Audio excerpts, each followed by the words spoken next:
현재 대한민국은 개헌 정국이라고 해도 과언이 아닙니다.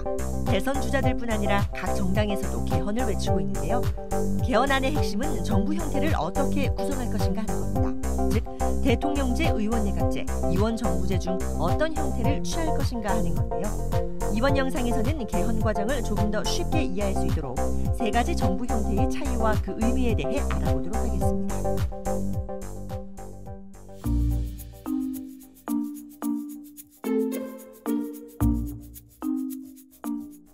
대통령제를 채택하고 있는 대표적인 나라는 미국입니다. 대통령제의 가장 큰 특징은 행정부와 입법부가 철저히 독립되어 있다는 겁니다. 때문에 행정부의 수장인 대통령과 국민의 뜻을 대변하는 국회의원은 각각 별도의 선거를 통해 국민에 의해 선출되는데요. 이 경우 각 부처의 장관을 포함한 내각을 책임지는 인원들은 행정부 소속이기 때문에 국회가 아닌 행정부의 수장인 대통령의 의사에 따라 구성됩니다. 반면 의원내각제에서는 선거를 한 번만 하게 되는데요.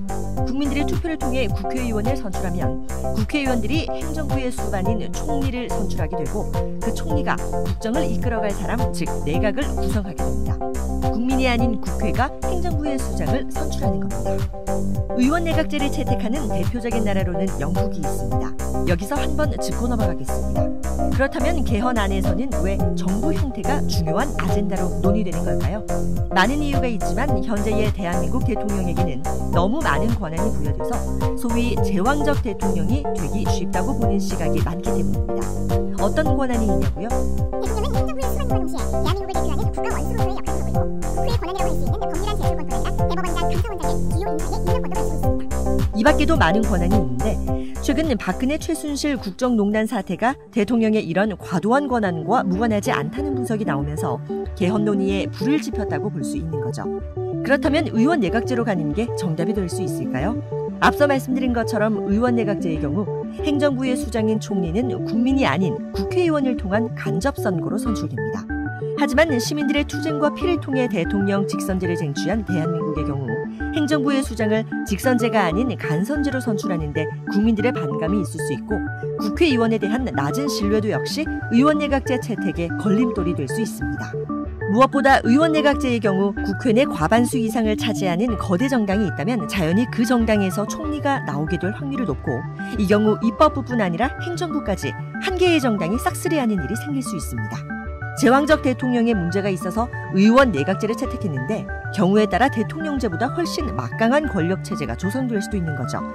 대통령제에서는 최소한 대통령이 국회를 견제라도 할 수 있었지만 이 경우 견제할 수단이 없기 때문입니다. 이런 이유로 최근 논의되는 것이 바로 이원정부제입니다. 이원정부제는 말 그대로 대통령제와 의원 내각제를 적당히 혼합시킨 형태인데요. 대표적인 나라로는 프랑스가 있습니다. 이원정부제는 의원내각제와 동일하게 국민들이 선거를 통해 국회의원을 선출하고 국회의원은 자기들이 원하는 인물을 행정부의 수장인 총리로 선발합니다. 하지만 대통령제와 마찬가지로 선거를 통해 대통령도 선출하게 되는데요. 국민이 뽑은 대통령과 의회가 뽑은 총리가 행정부를 둘로 나눠서 운영하기 때문에 이원정부제라는 표현이 붙은 겁니다. 이 경우 총리는 정부의 역할 중 내치를 담당하게 되고 대통령은 국가 원수로서 국방과 외교 등 외치를 담당하게 하자는 게 주요 내용입니다. 하지만 이원정부제를 채택한 국가들을 살펴보면 대통령이 실질적인 권한을 행사하거나 반대로 총리가 더 많은 권한을 행사하기도 하는 등 대통령과 총리 둘 중 한 명에게 권력이 치우치는 경우가 많습니다. 결론적으로 이원정부제는 의원 내각제 또는 대통령제 중 하나로 귀결될 확률이 매우 높다는 거죠. 이번 영상에서 자세히 다루진 않았지만 이 세 가지 정부 형태는 그 나름대로의 장점과 단점을 모두 가지고 있습니다. 그 말은 곧 어떤 특정한 하나의 제도가 대한민국의 민주주의를 발전시켜주는 건 아니라는 뜻일 수 있습니다. 결국 중요한 것은 사람, 제도를 만들고 다루는 사람과 그 사람을 지켜보는 국민들의 관심일 겁니다. 시나브로에 대해 더 자세한 내용을 알고 싶으신 분이나 후원을 원하시는 분은 홈페이지 www.sinablo.com을 방문해주세요. 여러분의 많은 관심과 사랑 부탁드립니다.